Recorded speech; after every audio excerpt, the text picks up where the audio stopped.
28. Terkejut. Apa mungkin Mas Bimo sengaja menggunakan cara ini agar aku tetap terikat dengannya? Dia tadi bilang tidak akan membiarkan aku dan Bagas pergi dari rumah ini. Lagipun, dia beberapa kali mengaku ingin segera memiliki anak kedua. Mungkin dia berpikir, jika aku hamil lagi, aku tidak akan meminta pisah darinya. Ternyata dia selangkah lebih cepat dariku.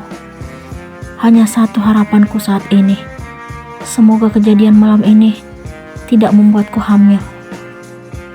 Aku tidak bermaksud menolak rezeki, tetapi keadaanlah yang membuatku berpikir seperti itu. Aku tidak dapat membayangkan posisi berbadan dua, sedangkan hati dalam keadaan terluka. Aku takut akan berpengaruh terhadap janin. Mas Bimo sepertinya tidak memikirkan hal itu. Dia seolah-olah hanya ingin mempertahankan keinginannya. Mungkin dia berpikir kalau kehamilan akan menggagalkan perpisahan kami. Namun, walaupun aku berharap supaya tidak hamil, aku tidak akan melakukan hal buruk jika memang benih Mas Bimo kembali hadir dalam rahimku. Apa melakukan tugas suami istri adalah kejahatan, sayang? Mas Bimo mengusap air mataku. Kalau suami baik, jelas itu ibadah. Tapi kalau suami jahat dan gak tahu diri, akan menjadi kejahatan. Aku masih tidak percaya dengan apa yang kami lakukan malam ini. Apa yang harus aku lakukan supaya kamu percaya padaku? Sudah berapa kali aku mengucapkan sumpah kalau aku tidak pernah melakukan seperti yang kamu tuduhkan. Aku gak serendah itu. Aku gak pernah berpikir untuk berhubungan intim dengan wanita lain. Dia memegang kedua pipiku. Terserah, aku gak mau tahu. Aku pun menjauhkan tangannya dari pipiku, lalu beranjak menuju kamar mandi. Aku benar-benar ceroboh. Kenapa aku tidak mampu menahan diri saat Mas Bimo memberikan sentuhan tadi? Apa mungkin karena kami sudah lama tidak melakukannya? Mungkin itu alasan pertama. Sedangkan alasan kedua karena aku perempuan normal yang membutuhkan nafkah batin dari suami. Mungkin lebih baik aku menjalani apa yang telah terjadi. Aku hanya bisa menunggu apa hasil yang akan aku terima nanti. Semoga apa yang kuharapkan menjadi kenyataan, walaupun harapan itu bertolak belakang dengan yang Mas Bimo pikirkan. Awas, aku mau tidur. Aku kembali ke tempat tidur setelah keluar dari kamar mandi. Izinkan aku tidur di sampingmu, sayang. Mas Bimo menunjukkan wajah teduhnya. Terserah. Aku pasrah dengan keinginannya. Aku pun berbaring lalu memunggunginya. Dia juga merebahkan tubuh lalu memelukku dari belakang. Rutinitas itu kembali dia lakukan. Entah kenapa, aku tidak mampu menolak ataupun mengelak. Ternyata pengaruh yang kami lakukan tadi mampu membuatku diam. Sayang, aku udah kembalikan uang yang dulu ditransfer wanita itu ke rekeningku. Tadi aku dapat bonus untuk tambahan mengembalikan uangnya. Aku sedikit terkejut mendengar penuturan Mas Bimo.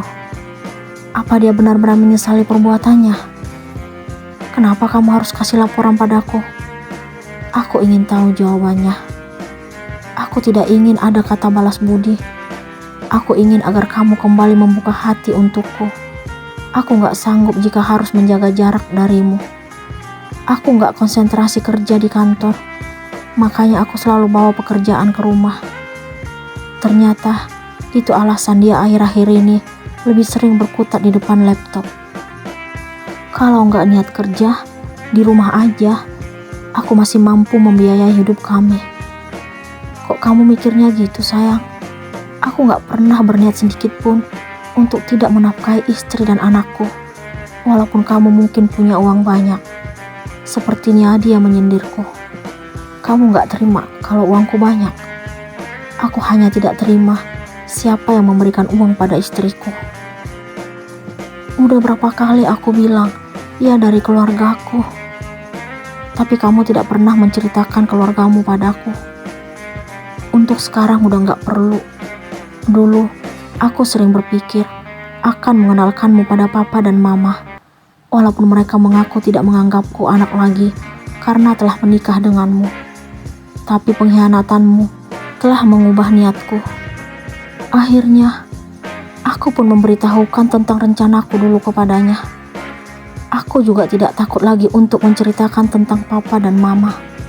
Dia harus tahu kalau aku memiliki orang tua dan keluarga yang utuh. Apa sayang? Dia meraih tubuhku hingga menghadap ke arahnya. Stop ngobrolnya, aku mau tidur. Aku kembali membalikkan badan dan mencoba memejamkan mata untuk menghindar darinya.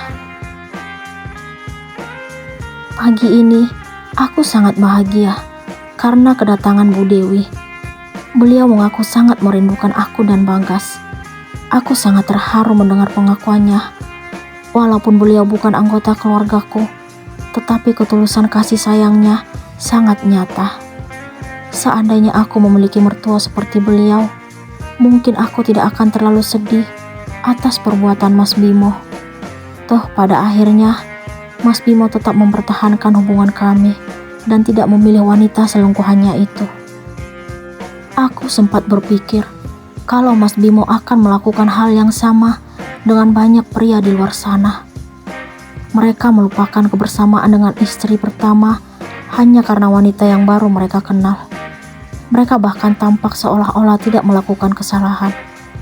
Ternyata Mas Bimo tidak melakukan itu. Semenjak kejadian malam itu, aku dan Mas Bimo tidak sedingin biasanya. Aku kembali menyiapkan semua kebutuhannya. Sebelumnya, aku bertanya kepada Ayu.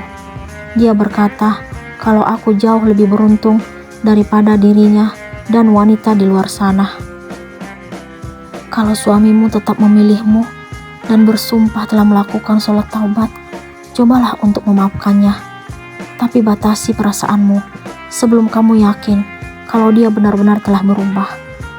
Pencerahan yang Ayu sampaikan membuatku sadar kalau kesalahan Mas Bimo tidak sekejam perbuatan para suami yang tega meninggalkan istri mereka. Oke Yu, aku akan coba. Oh ya, kamu beneran putus dengan Reno? Aku turut sedih mendengar pengakuan Ayu tentang kekasihnya. Iya Klah, dia bahkan tega gak milih aku di depan selingkuhannya. Kamu yang sabar ya. Walaupun sekarang rasanya masih sakit banget, tapi aku harus bangkit.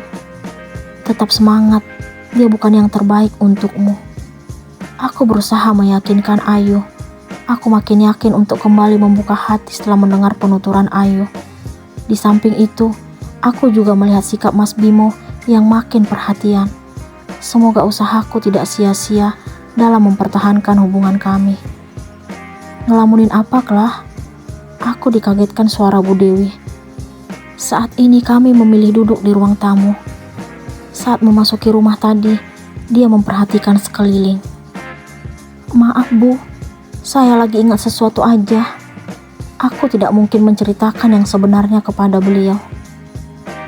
Bagas sudah makin gede nih, makin ganteng juga. Oma kangen loh sama Bagas. Bu Dewi langsung memangku Bagas lalu menciumnya. Iya dong Oma, kan makanya juga makin banyak. Aku terharu melihat sikap wanita itu terhadap anakku. Kasih sayang yang beliau tunjukkan layaknya seorang nenek kepada cucu kandungnya. Sementara ibu mertua tidak pernah ingin tahu tentang Bagas. Beberapa hari yang lalu, saudara ibu juga berkunjung dari seberang. Cucunya tampan seperti Bagas. Bu Dewi kembali membuka obrolan. Seberang mana Bu? Tanyaku ingin tahu. Kalimantan. Jauh ya? Kakaknya suami ibu pindah ke sana sejak musibah menimpa mereka di kota ini. Lagipun, istrinya memang asalnya dari sana. Sebagai anak tunggal, orang tuanya meminta untuk mengelola perusahaan keluarga mereka. Orang kaya Klah, mereka memiliki perusahaan tambang batu bara. Aku sangat terkejut mendengar cerita Bu Dewi. Kenapa usaha kakak iparnya sama dengan usaha keluargaku? Aku jadi ingat papa dan mama. Aku merindukan mereka. Kapan kami akan bertemu lagi? Masih bersediakah mereka menerimaku? Jauh ya Bu, beda pulau dan beda provinsi. Aku berusaha bersikap tenang. Ibu sampai lupa ngucapin rasa kagum atas apa yang kalian miliki sekarang. Bu Dewi mengusap sofa lalu melihat ke arah gorden dan lemari hias. Terima kasih Bu. Ibu juga baru tahu dari Ratih. Ternyata kamu yang biayain resepsi pernikahan mereka. Dia sekarang benar-benar berubah, bahkan sering banggain kamu. Ibu ketemu Ratih di mana? Dia sering ke rumah ibunya. Aku merasa tersanjung mendengar perubahan sikap adik iparku itu. Semoga dia tidak kembali terpengaruh dengan kejahatan keluarganya. Aku kasihan melihat dirinya yang dipaksa menjadi seseorang yang tidak memiliki perasaan dan sopan santun. Semoga dia makin baik ke depannya. Oh ya Bu, saudara ibu tinggal di kota mana? Aku penasaran dengan tempat tinggal anggota keluarga Bu Dewi. Samarinda. Apa? Ternyata kota kelahiranku. Apa ini hanya kebetulan? Kok sama dengan kota asal saya, Bu? Aku tidak kuasa menahan diri untuk tidak terbuka di depan Bu Dewi. Jadi, kamu asalnya dari Samarinda? Bu Dewi tampak kaget. Iya, Bu. Keluarga saya tinggal di Samarinda. Apa sayang? Samarinda. Aku terkejut mendengar suara Mas Bimo. Kenapa dia pulang ke rumah sepagi ini? Jawaban apa yang akan Clara berikan kepada Bimo?